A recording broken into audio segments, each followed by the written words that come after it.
Good morning to my dear students, मेरे class 12th के students. This is your Sonali ma'am. Once again welcome you all to the OSS Education channel and of course हम यहाँ पर आए हैं वापस से एक और फाइलम को लेकर. करेक्ट, अपन बहुत लंबी कहानी पढ़ रहे हैं एनिमल किंगडम, जिसका कि शीर्षक है, टाइटल है, एंड डिफरेंट एपिसोड्स में हम एक एक फाइलम को कवर अप करते जा रहे हैं with their very very important characteristics and examples. Okay well, अभी इसका पहले सेशन में जो आपने फाइलम पढ़ा दैट वाज फाइलम आर्थ्रोपोड्स. बहुत सारे जॉइंटेड लेग्स, जॉइंटेड अपेंडेजेस वाला फाइलम आपने बहुत अच्छे से पढ़ा, उनके कैरेक्टरिस्टिक्स को पढ़े हैं. नेक्स्ट जो फाइलम आता है जो अपन कंटिन्यू करेंगे that is phylum molluscans. Molluscan का मतलब होता है soft bodied organism. So molluscs में हम उन्हीं ऑर्गेनिज्म को पढ़ेंगे which are very soft bodied. That means of course they are not having any hard structure, और वो सॉफ्टनेस को प्रोटेक्शन प्रोवाइड करने के लिए बाहर इनका एक बहुत हार्ड एक्सोस्केलेटन प्रेजेंट होता है. तो ये एक खासियत बात आती है मोलस्कन्स की. अच्छा, जब हमने फाइलम आर्थ्रोपोडा पढ़े थे we have studied that arthropods are the largest phylum. That means most of the organisms they are included in arthropods. The second largest phylum that is phylum Mollusca, alright, including the soft bodied organisms, and soft bodied होने के कारण possibility ज़्यादा है कि वो जल्दी damage हो जाए. उसको प्रिवेंट करने के लिए they have been covered by a very hard shell like structure which we will be studying. ये कुछ अगेन मेजर इंपॉर्टेंट पॉइंट्स आ जाएंगे मोलस्कन्स के, उनको हम कंटिन्यू करना स्टार्ट करते हैं.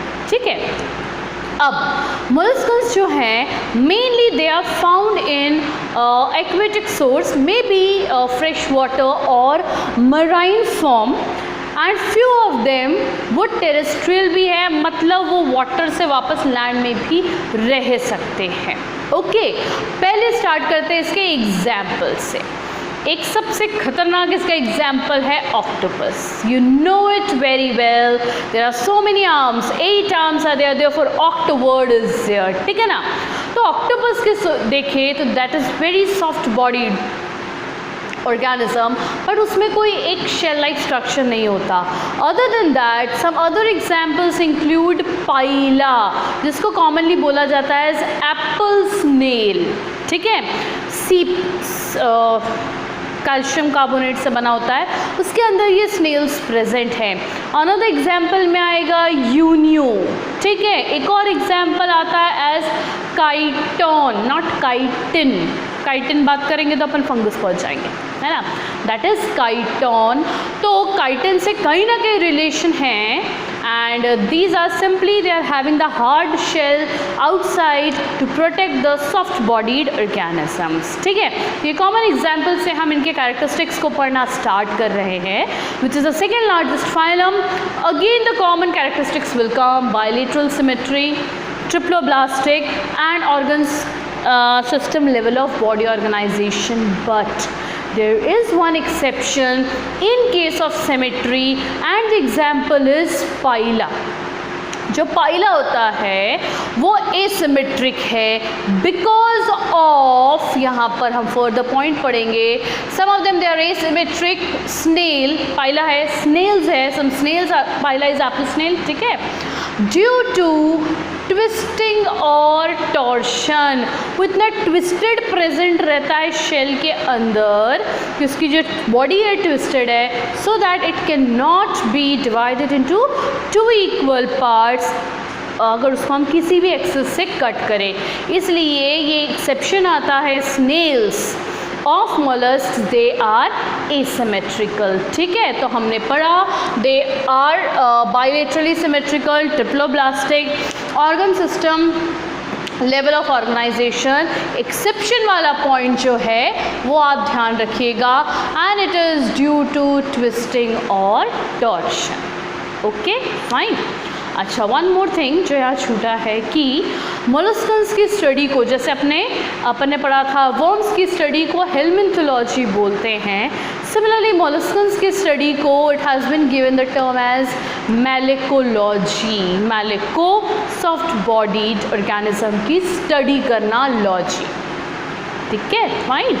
तो यहाँ पर जब अपन ने कर लिया एसिमेट्रिक है, अब फर्दर आ गया प्रोसीड करते हैं। Here also once again the body is divided into 3 different parts, but ध्यान से यहाँ पर 3 डिफरेंट पार्ट अलग अलग हैं।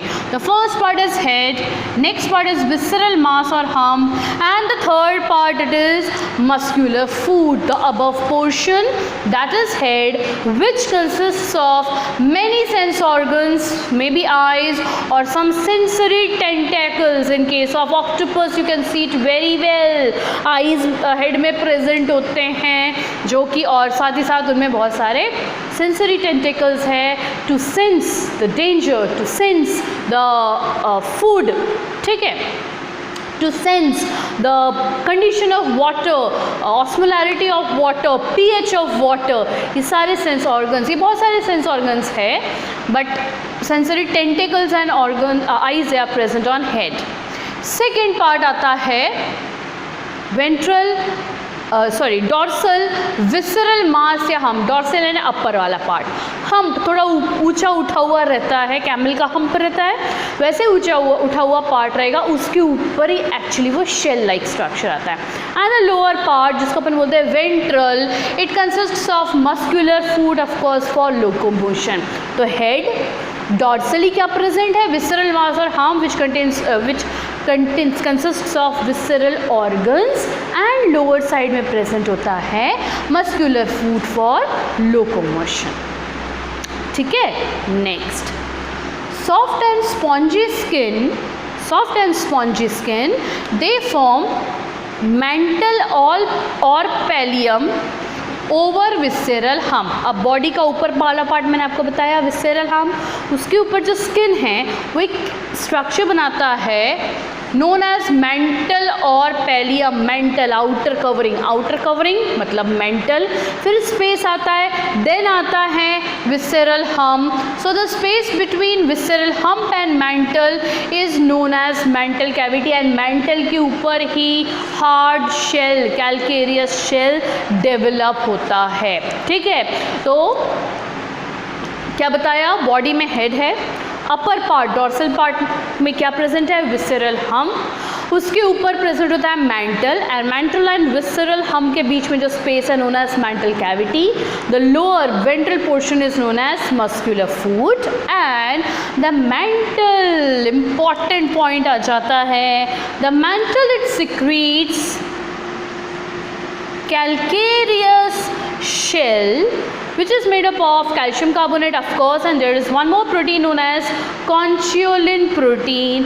इतना ज़रूरी नहीं है इस प्रोटीन का नाम याद रखना, सिंपल। जो कैल्केरियस शेल है वो ध्यान रखेंगे आप, कौन सिक्रीट करता है, मेंटल कहाँ प्रेजेंट है, डॉर्सल या वेंट्रल, डॉर्सल। कौन से स्ट्रक्चर के ऊपर प्रेजेंट है, विसरल हम्प के ऊपर मेंटल है, वो मेंटल फर्दर कैल्केरियस शेल को सिक्रीट करता है, and calcareous shell is made up of calcium chloride and a type of protein known as conchiolin। Okay, is it clear. तो अपन ने फर्स्ट हाफ वाला पार्ट कर लिया है, जहाँ पर जो 2 मेन चीज़ आप ध्यान रखेंगे, पहला आएगा which mollusks are asymmetric, क्योंकि most of the mollusks जो होते हैं they are bilateral symmetrical। Only exception is there in case of snails which are asymmetric, और asymmetric nature किसके कारण आ रहा है, due to twisting, twist हो रहा है क्योंकि वो एक shell के अंदर present है, और torsion, वो twisted body के कारण उसको 2 equal part में divide नहीं किया जा सकता। Further, body has been divided into 3 different parts as head containing some sense organs, eyes also, then the upper part, dorsal part is visceral hump, ventral part it is muscular foot, where the that calcareous shell is present of course on the upper side, on the dorsal side. इसको बनाने में कौन help करता है? Mental. Mental को कौन बनाने में हेल्प करता है? अपर स्किन। तो विसरल हम के ऊपर mental, mental and visceral hump के बीच में जो स्पेस है mantle cavity. Mental further secrete करता है कैल्केरियस शेल को, तो वो मेंटल के ऊपर प्रेजेंट होता है, प्रोवाइडिंग प्रोटेक्शन। ठीक, तो इतना पोर्शन क्लियर हो गया। जहाँ जो पॉइंट अंडरलाइन किया है, स्टार मार्क किया है, उसको अगेन आप मेन फोकस करेंगे। Okay, now next digestive tract, simple. If it is tube within tube body plan, I think I missed that point. Okay, उसको अपन यहाँ लिख लेते हैं, tube within tube body plan। तो डेफिनेटली डाइजेस्टिव ट्रैक्ट कैसा रहेगा बच्चों? कंप्लीट। नेक्स्ट एक टर्म थोड़ा ध्यान रखिएगा, जो ये मोलस्क होते हैं वो फूड पार्टिकल को रैस्प पकड़ने के लिए एक स्ट्रक्चर का हेल्प करते हैं। That structure is known as radula, that is a rasping organ, grasping organ, food particle को पकड़ने में हेल्प करता है। उसको क्या नाम दिया है? As radula. ओके फाइन, तो डाइजेस्टिव सिस्टम में मेन ये रेड्यूला वाला पॉइंट ध्यान रखना। Next respiration, mainly it is through gills, क्योंकि most of the forms they are aquatic, but like phyla they are showing movement on land also, so they are having pulmonary sac for respiration. Okay, next circulation, open type। Upon close किस में पढ़े थे? किस में पढ़े थे अपन? Arthropods में पढ़े थे क्या? आर्थ्रोपोड्स था कॉकरोच, उसमें ओपन पढ़े थे अपन। एनालिड्स में हमने देखा था क्लोज रहता है। वेल, तो open circulatory system is present. Blood is having a respiratory pigment known as haemocyanin, that means blood is mainly giving blue colour, cyan word blue colour is due to which metal ion? That is copper metal ion. Alright, so circulation, yes, open circulatory system, and respiratory pigment is present, yes it is present, known as hemocyanin। हमने arthropods में पढ़ा था, they are not having respiratory pigment। हमने ये देखा था, open था वहाँ भी circulatory system, तो पूरी बॉडी कैविटी फिल्ड रहती है ब्लड के साथ, उसको पढ़ता है हीमोसील। यहाँ पे भी वही आएगा। I have not written the same term because it's open the circulatory system, तो इट्स अंडरस्टूड कि जो अंदर की कैविटी रहेगी which is completely filled with blood, that cavity is known as haemocoel. Okay, next excretion, सबसे important point है molluscan का। इनमें धीरे धीरे किडनी लाइक स्ट्रक्चर डेवलप होना स्टार्ट हो रहा है। अपन ने प्रोटोनेफ्रिडिया पढ़ा, नेफ्रिडिया पढ़ा, माल्पीजियन ट्यूब्यूल्स पढ़े। अब आता है 1 or 2 pair of kidney like structures are present in molluscans and those excretory organs are given the name as Keber's organ. क्या नाम दिया बच्चों? एक है केबर्स ऑर्गन, और एल्स ये मैंने स्पेसिफिकली मेंटेन किया है और मैंने इसको दे दिया 5 स्टार। 5 स्टार दिया, दैट मीन्स मोलस्कन्स में सबसे ज़्यादा पॉसिबिलिटी रहती है इसी क्वेश्चन को आप पूछने की कि ऑर्गन्स ऑफ वजाइनस क्या है? Excretory organ. कौन से एक्सक्रीटरी ऑर्गन के साथ वो ज़्यादा सिमिलैरिटी शो करता है? आंसर आएगा किडनीज। किस में पाया जाता है? कौन से फाइलम में प्रेजेंट है? तो वो आ जाएगा आपका मोलस्कस। जैसे आपने फ्लेम सेल्स पढ़े थे, किस में पढ़े थे? प्लैटिहेल्मिन्थस में। तो इसी टाइप के कुछ स्पेसिफिक नाम आ जाते हैं organ of Bojanus in case of mollusc. ये क्वेश्चन काफ़ी फ्रीक्वेंटली पूछते हैं, इसलिए आप ध्यान रखना। Next again ammonia, uric acid, if in water it's uric ammonia, on land it is uric acid। क्या बात कर रही है अपन ने? एक्सक्रीटरी वेस्ट के बारे में बात किया। ठीक है, अपन ने डाइजेस्टिव ट्रैक्ट देख लिया, it is complete. Radula is the rasping organ, then respiration through gills as well as through pulmonary sac in case of pila region, pila is coming on land also, Then comes circulatory system. It is open, hemocoel is present, and the respiratory pigment is present in this, known as hemocyanin. That means these organisms, they are having mainly blue colored blood because of the presence of copper ion. ठीक है. Then excretion, the most important आ जाता है मोलस्कन्स के case में. And excretory organ का नाम है organ of Bojanus या Keber's organ, showing similarity to kidneys with the excretory waste as ammonia और uric acid. Then nervous system, धीरे धीरे अब nerve ring and nerve cord से धीरे धीरे वो किस में कन्वर्ट हो रहा है, into ganglia. Different neurons like structure बनना शुरू हो गया. फिर नेक्स्ट इम्पॉर्टेंट टॉपिक आता है sense organs. Of course, eye, omatophore for vision. There is one more sensory organ known as statocyst or lithocyst. Static, एक पर्टिकुलर जगह पर बॉडी को प्रॉपर एक इक्विलिब्रियम पोजीशन मेंटेन करना, दैट इज स्टैटोसिस्ट या lithocyst. These sense organs are present in foot, muscular foot and meant for body equilibrium. ठीक है. तो sense organs, I also known as omatophore, statocyst or lithocyst, present in food, meant for body equilibrium. And the third one is osphradium. मैंने इसको 2 star दे दिया. Osphradium, which is a chemoreceptor for detecting the chemical nature of water. Okay, fine. तो ये थोड़ा सा important आ जाता है. फिर रिप्रोडक्शन में dioecious, again indirect development and most commonly indirect है, लार्वा बन रहा है. मोस्ट कॉमन जो लार्वा है इसमें बोला जाता है it is again trochophore larva. Specifically इसके एग्जाम्पल में मैंने एक और नाम लिखा हुआ है, यूनियो एग्जाम्पल है, उसका एक लार्वा होता है नोन एज ग्लॉकीडियम. पाइला के भी फर्दर लार्वा होता है बट वो उतने नाम इम्पॉर्टेंट नहीं हैं. यूनियो का नाम याद रखिएगा, it is glochidium, although not much important. More important larva का नाम आ जाता है, that is trochophore larva. And these are the following examples: unio, pila, chiton, octopus. Chiton के ऊपर जो हार्ड कवरिंग है वो मेनली काइटन से मिलकर काइटिन कॉम्पोजिशन होता है. ठीक है. तो ये अपन ने वापस से पूरा कंप्लीट पढ़ा, देख लो आप. फिर से हम रिवाइज करते हैं सारे पॉइंट्स को, सारे सिस्टम्स को ऑफ मोलस्कन्स. नाउ अगर डिफरेंट सिस्टम्स की बात करें, डाइजेस्टिव सिस्टम है, रेस्पिरेटरी है, सर्कुलेटरी है, एक्सक्रीटरी है and reproduction. Digestive system we have seen, it's complete radula point ध्यान रखिएगा. सर्कुलेटरी सिस्टम में mainly haemocyanin and it's open ध्यान रखिएगा.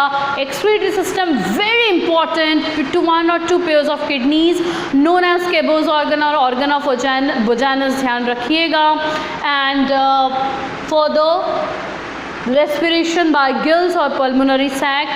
Sense organs they are very important, मतलब नर्वस सिस्टम में सिंपल गैंग्लिया डेवलप हो रहा है. सेंस ऑर्गन में ध्यान रखिएगा, आइज को एक और नाम दिया है ओमैटोफोर.